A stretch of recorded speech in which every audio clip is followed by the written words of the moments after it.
आप सभी लोगों को राम राम। पिछले संडे ये न्यूज वाला वीडियो नहीं बन पाया था। कई सारे लोग कमेंट बॉक्स में पूछ रहे थे कि क्या हुआ क्या हुआ। असल में तबीयत खराब थी उस दिन, जिस वजह से वीडियो नहीं बन पाया। और मैं ही मेरी टीम हूं, तो मेरी पूरी टीम की तबीयत खराब थी, आप ऐसा मान सकते हो। अभी बात कर लेते हैं। तो फास्टैग में कुछ रूल्स चेंज हुए हैं और साथ में फास्टैग की फीस भी चेंज हुई है। फीस से मेरा मतलब है वो एनुअल फीस जो चलती है, आप लोगों को पता होगा। करीब 1150 टोल प्लाजा इस एनुअल फीस में आते हैं। 3000 रुपए की एनुअल फीस लगती है पूरे साल की, जिसमें नेशनल हाईवेज वाले जो टोल होते हैं वो आ जाते हैं। उस फीस को इंक्रीज करके 3075 रुपए कर दिया गया, मतलब मात्र 75 रुपीज इंक्रीज किया गया है।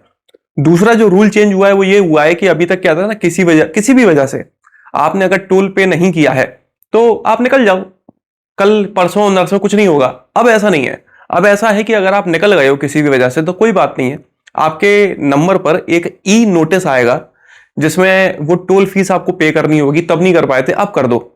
और वो टोल फी पे करने के लिए आपको 72 आवर्स 72 घंटे का टाइम मिलेगा। इनकेस अगर आप 72 घंटों में वो टोल फी पे नहीं करते हो तो आपको डबल फीस पे करनी पड़ेगी, 100 के 200 देने पड़ेंगे। ये रूल चेंज हो गया है।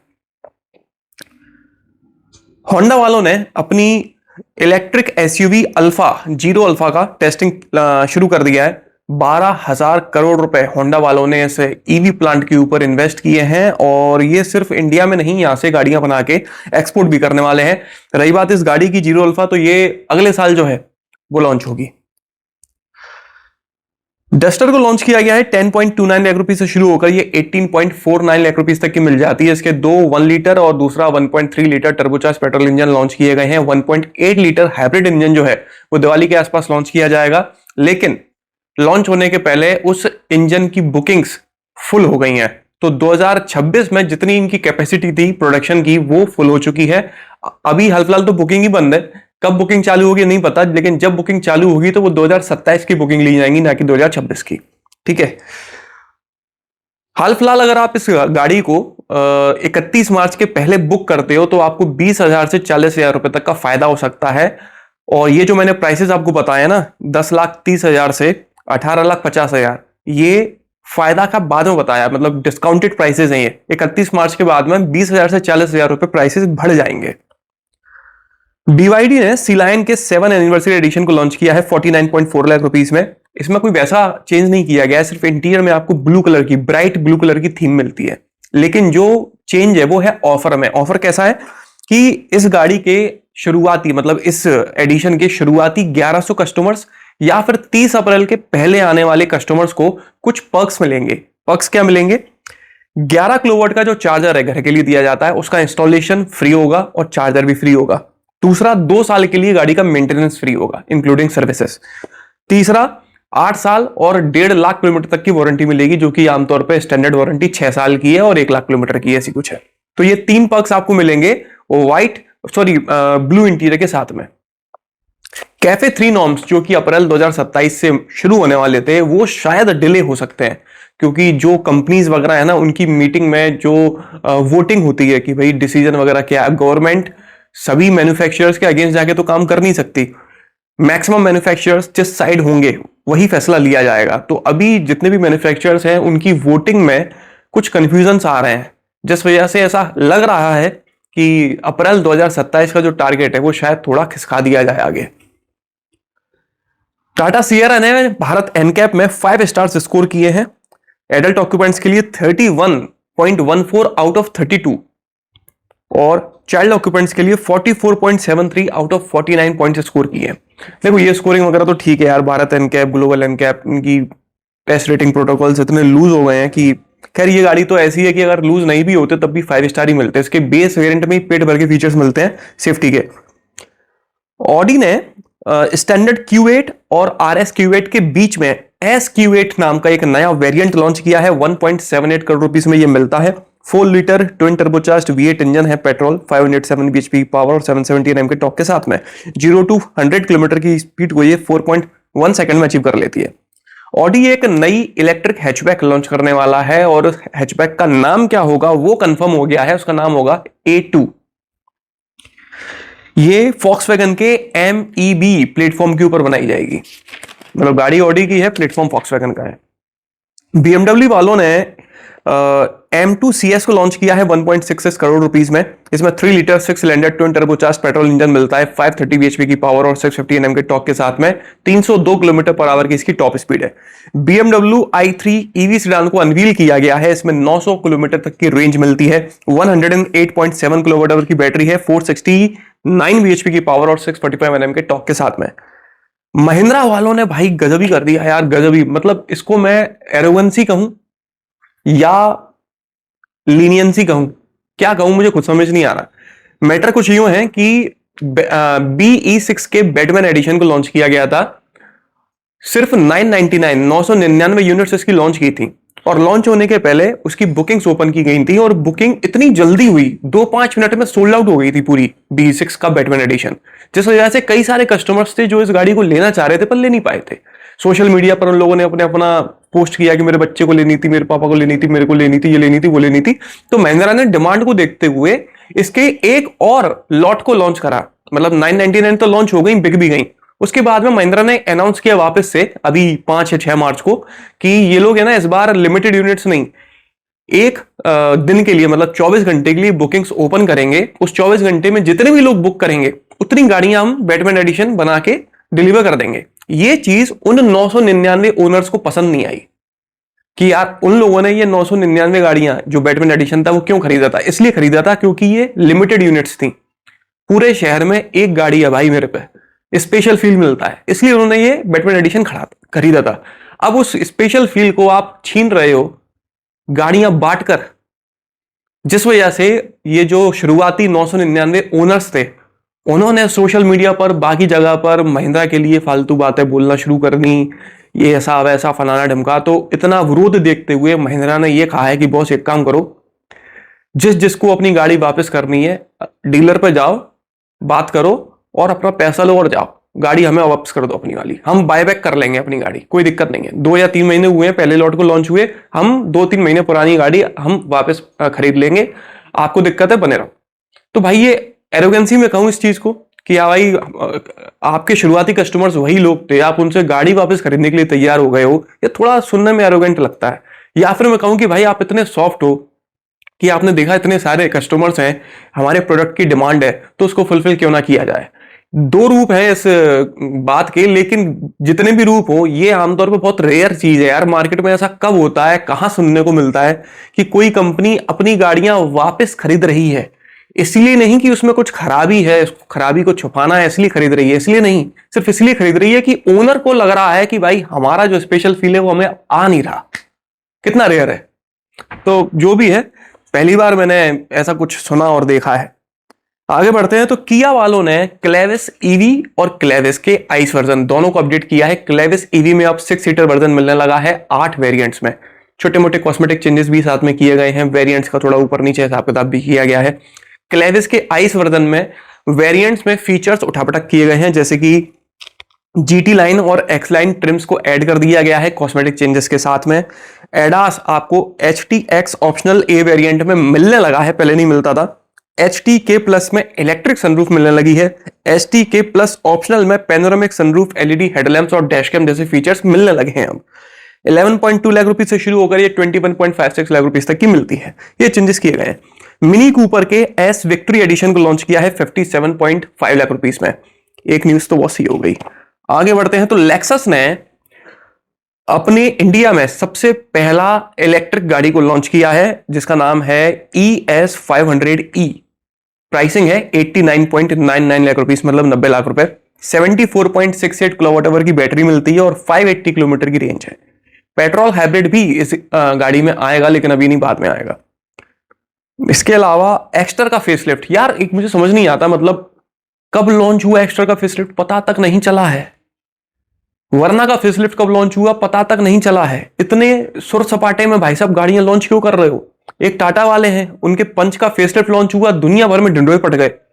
पंच ईवी का फेसलिफ्ट लॉन्च हुआ, भाई साहब दुनिया भर के ढिंडोरे पट गए। सियरा की तो कर मैं बात ही नहीं करूंगा। मतलब कोई मार्केट में कोई चीज हो रही है तो सबको पता चल जाती है और यहां कोई खबर तक नहीं है। एक्स्टर के फेसलिफ्ट में कोई ऐसा चेंज भी नहीं है। अब थोड़ा क्या ट्रेंड भी चेंज हो गया। फेसलिफ्ट है ना नेक्स्ट जनरेशन के बराबर चेंजेस लेके आता है, जबकि आज से 4-5 साल पहले जाओगे ना तो फेसलिफ्ट मतलब मिनिमल चेंजेस होते थे कि हल्का फुल्का चेंज कर दो, that is facelift. Next generation वाला टच नहीं चाहिए। अब फेसलिफ्ट नेक्स्ट जनरेशन बरोबर होता है। 5.8 लाख रुपए से शुरू होकर 9.42 लाख रुपए तक की ये गाड़ी मिलती है। बम्पर, ग्रिल, एलॉय व्हील्स को थोड़ा रिडिजाइन कर दिया गया है। इंटीरियर में फैब्रिक अपहोल्स्ट्री को चेंज किया गया है। फ्लैट बॉटम स्टीयरिंग दे दी गई है। हल्के फुल्के कलर टोन चेंज किए गए हैं। वो फेसलिफ्ट में जितने चेंजेस बनते हैं उतने चेंज किए गए हैं बस। ये फेसलिफ्ट कुछ इस तरह का है कि जो पुराने कस्टमर्स है ना एक्स्टर के, उनको भी बुरा नहीं लगेगा कि भाई ऐसा कोई नया मॉडल लॉन्च कर दिया हमने, काय को ले लिया। अभी ऐसा भी कोई चेंज नहीं है, और नए खरीदने वाले को तो नई गाड़ी लगेगी, ऐसा कुछ चेंज है इसमें। BMW, टाटा और होंडा, इन तीन कंपनीज ने ऑफिशियली अनाउंस कर दिया है कि ये लोग अपने गाड़ियों के प्राइसेस 1 अप्रैल से बढ़ाने वाले हैं। BMW 2% तक प्राइसेस बढ़ाएंगे, टाटा वाले 0.5% तक, होंडा वाले कितना बढ़ाएंगे ना वो भी नहीं बताया। प्राइसेस तो देखो यार, हर कोई कंपनी बढ़ाने वाली है अप्रैल से। इन तीन ने बस ऑफिशियली अनाउंस किया है। निसान और निसान और स्पिनी ने मिलकर एक कॉलैब किया है। ठीक है, कॉलैब क्या है? स्पिनी आप जानते हो ना, वो यूज्ड गाड़ियों का काम करते हैं और निसान कंपनी है। ये दोनों मिलकर गाड़ियों को एक्सचेंज करने का काम कर रहे हैं। मतलब इनके जैसे आपके पास कोई पुरानी गाड़ी है, आपको बेचना है और एक नई गाड़ी खरीदनी है, तो आप क्या करो, स्पिनी वालों को कांटेक्ट करो या फिर निसान वालों के पास सीधे चले जाओ। वहां पे भी आपको स्पिनी वाले बैठे मिल जाएंगे। वो आपकी गाड़ी को इंस्पेक्ट करेंगे, आपको एक प्राइसेस बताएंगे। ठीक है, वहीं के वहीं वो गाड़ी खरीद लेंगे। और अगर आप उस गाड़ी के बदले निसान की कोई नई गाड़ी खरीद रहे हो तो आपको एक्सचेंज बोनस भी देंगे। ये है इनका एक्सचेंज प्रोग्राम, और ये सब कुछ वो 55 मिनट्स में करके देंगे, ऐसा उन्होंने बोला है कॉलैब में। ठीक है, तो इनकेस अगर आप निसान की कोई गाड़ी लेना चाह रहे हो, टेक्टोन आने वाली है। इनकेस अगर आप डस्टर हाइब्रिड नहीं ले पा रहे थे, मतलब बुकिंग्स वगैरह हो गए, तो टेक्टोन हाइब्रिड ले लो, एक ही बात है, बस थोड़ा सर्विस सेंटर पे ऊपर नीचे हो सकता है। हैरियर ईवी का क्वाड व्हील ड्राइव जो है ना, अभी तक टॉप वेरिएंट में मिलता था, अब सेकंड टॉप में भी मिलने लगा है। मतलब कि 2.5 लाख रुपए सस्ता मिलने लगा है अब, 26.49 लाख रुपीस का। 75 किलोवाट आवर की बैटरी के साथ मिलता है, छोटी वाली के साथ नहीं है। कुशैक के फेसलिफ्ट को भी लॉन्च कर दिया गया है। इधर भी कोई ढिंढोरा नहीं पिटा भाई। 10.69 लाख रुपए से शुरू होकर ये 18.99 लाख रुपए तक की मिलती है। इस फेसलिफ्ट में एक्सटीरियर में अच्छे चेंजेस किए गए हैं, नो डाउट, देखने में पहले से अच्छी लग रही है, लेकिन इंटीरियर में भी चेंजेस बनते थे। आज के टाइम पर जब इतनी एडवांस गाड़ियां लॉन्च हो रही हैं जिनके इंटीरियर भी इतने ज्यादा एडवांस लगते हैं, वहां आप पहले की तरह ही वो छोटी सी टच स्क्रीन और छोटा सा MID दे रहे हो, फील नहीं आ रहा। थार फेसलिफ्ट को टेस्ट करते हुए देखा गया है। असल में है ना, ये थार फेसलिफ्ट में जितने भी चेंजेस आप देख पा रहे हो ना, ये सारे के सारे रॉक्स वाले चेंजेस हैं। मतलब आप ये कह सकते हो कि ये थार फेसलिफ्ट कम और थार रॉक्स का 3 डोर वर्जन ज्यादा लग रहा है। फीचर्स इसमें रॉक्स वाले ही मिलने लगेंगे आपको। डिजाइन, हेडलाइट्स, टेल लैंप्स इसमें आपको रॉक्स वाले ही मिला करेंगे। तो पूरी की पूरी 3 डोर थार रॉक्स लॉन्च होने वाली है कुल मिलाकर। पंच ईवी फेसलिफ्ट, जैसा कि मैंने आपको बोला था कि ये सिर्फ इसका हाइप नहीं था, इसकी डिमांड भी है। आपने कभी सुना है मतलब किसी ईवी गाड़ी की वेटिंग हो? पंच ईवी फेसलिफ्ट की 10 हफ्तों की वेटिंग चल रही है। 10 हफ्तों की मतलब लगभग 2.5 महीने की वेटिंग चल रही है। अच्छा, ये भी हो सकता है कि वेटिंग का रीजन ये हो कि भाई प्रोडक्शन उतना नहीं हो पा रहा, क्योंकि इस समय आप जानते हो कि जो रॉ मटेरियल्स हैं, जो इलेक्ट्रिकल आइटम्स हैं, मैकेनिकल आइटम्स हैं, वो उतने ज्यादा इजीली अवेलेबल नहीं है कंपेरेटिवली जो पहले हुआ करते थे, जिस वजह से शायद डिले हो रहा हो और डिमांड भी हो नहीं हो पता नहीं। लेकिन हाँ, वेटिंग है 10 हफ्ते की। 6 हफ्ते से लेकर 10 हफ्ते तक की वेटिंग है, डिपेंड करता है आप कौन सा वेरिएंट ले रहे हो। हुंडई वाले एक नई इलेक्ट्रिक एसयूवी लॉन्च करने वाले हैं जो कि इंडियन मार्केट के लिए स्पेसिफिकली बनाई जा रही है, और उस एसयूवी की टेस्टिंग चालू हो चुकी है। गोवा के एक चार्जिंग स्टेशन पर उसको चार्ज होते हुए पकड़ा गया है भाई। ये थोड़ी बॉक्सी शेप्ड होने वाली है, एग्जैक्टली कैसी होगी पता नहीं, लेकिन हाँ लगभग अगले साल तक ही मार्केट में आ जाएगी। मारुति वाले एक नई एंट्री लेवल गाड़ी लेके आने वाले हैं। एंट्री लेवल मतलब ऑल्टो, एस्प्रेसो, जो एंट्री लेवल गाड़ियां हैं मारुति की पोर्टफोलियो में हाल फिलहाल, वैसी ही एक गाड़ी लेके आने वाले हैं ये लोग। मुझे नहीं पता ऐसा क्यों कर रहे हैं, मतलब ऑल्टो पहले से है, एस्प्रेसो आपकी बिक नहीं रही है, सेलेरियो डाउन हो गई है, वैगनार चल रही है, इग्निस के अतिपत्ति नहीं है, स्विफ्ट चल रही है। वहां पर कंफ्यूजन क्रिएट करने के लिए लोग एक और नया प्रोडक्ट ला रहे हैं, और वो भी तब ला रहे हैं जब कैफे 3 नॉर्म्स आने वाले हैं। कैफे 3 नॉर्म्स में अभी तक जो ये था ना प्रपोजल, वो ये था कि भाई जो सस्ती गाड़ियां, एंट्री लेवल गाड़ियां हैं, उनको हम कुछ छूट देंगे ताकि उनके प्राइसेस इंक्रीज ना हो, ताकि वो बजट से बाहर ना जाए, लेकिन वो छूट भी हटा दी गई है। एंट्री लेवल गाड़ी अब लेकर आने का लॉजिक समझ नहीं आ रहा, या फिर बस हमें बताया नहीं जा रहा है, लेकिन कैफे 3 नॉर्म्स को लेकर फैसले ले लिए गए हैं, तभी शायद प्लानिंग चल रही है भाई। कोई भी नई गाड़ी लॉन्च करने के पहले करोड़ों रुपए खर्च करने पड़ते हैं, रिसर्च वगैरह होती है उसकी, डिजाइनिंग पे, टेक्नोलॉजी पे, इंजन पे, हर छोटी चीज पर। अगर आपको कंफर्म नहीं है कि आप ये गाड़ी लॉन्च कर पाओगे तो कोई भी कंपनी करोड़ों रुपए बर्बाद थोड़ी ना करेगी। कुछ तो कंफर्म है अंदर की बात, बस हमें नहीं पता। ट्रायम्फ डेटोना को अनवील किया गया है ग्लोबली। 660 सीसी का इंजन है, 95 bhp की पावर और 68 Nm के टॉर्क के साथ में। डुकाटी डेस्मो 450 MX को लॉन्च किया गया है 17.24 लाख रुपीस में। 4496 सीसी, ये मैं सही पढ़ रहा हूँ या गलत लिख लिया है, क्या कर लिया है? नहीं, ये 496 सीसी होगा ना। 4496 सीसी ऐसी कौन सी तिलिस्मी मोटरसाइकिल बना दी इनने, गलत लिख लिया है मैंने। 63.5 bhp की पावर और 53.5 Nm का टॉर्क। BMW M1000R को लॉन्च किया गया है 33.5 लाख रुपीस में। 210 bhp की पावर है और 113 Nm का टॉर्क है। टॉप स्पीड है इसकी 280 kilometre per hour. Yamaha Tricity 300 scooter में एयरबैग मिलने वाला है। कोई एयरबैग की कंपनी नाम याद नहीं आ रहा, उन लोगों ने टाइप करा है और फ्रंट एयरबैग मिलेगा। मतलब कोई साइड से ठोक गया तो राम राम प्यारे, आगे से कोई आया तो शायद आप बच लो। एथर जो नई कंपनी है, ईवी स्कूटर वगैरह बनाती है, ये अच्छा काम कर रही है, ओला जैसी नहीं है। पिछले एक साल में इन्होंने लगभग डबल कर लिए अपने सर्विस सेंटर। इस समय पर इनके 500 सर्विस सेंटर हैं और ओवरऑल इंडिया में यही सर्विस काउंट जो था, सर्विस सेंटर्स का काउंट, वो मात्र एक साल पहले 250 के आसपास था। तो पिछले एक साल में इन्होंने अपने सर्विस सेंटर्स को डबल कर लिया है। तो एथर बहुत अच्छा काम कर रहा है, स्लोली कर रहा है, लेकिन कर रहा है भाई, रिलायबल है। ओला की तरह नहीं है इकट्ठा एकदम से बूम किया और एकदम से ढूम किया, जो भी है भाड़ में जाओ। तो न्यूज वॉच इस हफ्ते की बस इतनी ही थी, बाकी तो और कुछ नहीं। किसी भी तरह से आपको ये वीडियो पसंद आया तो इसे लाइक कर दीजिएगा, इस चैनल को सब्सक्राइब कर लीजिए और बेल आइकॉन ऑल नोटिफिकेशन पर टैप करना ना भूलना। आपका दिन शुभ रहे, धन्यवाद।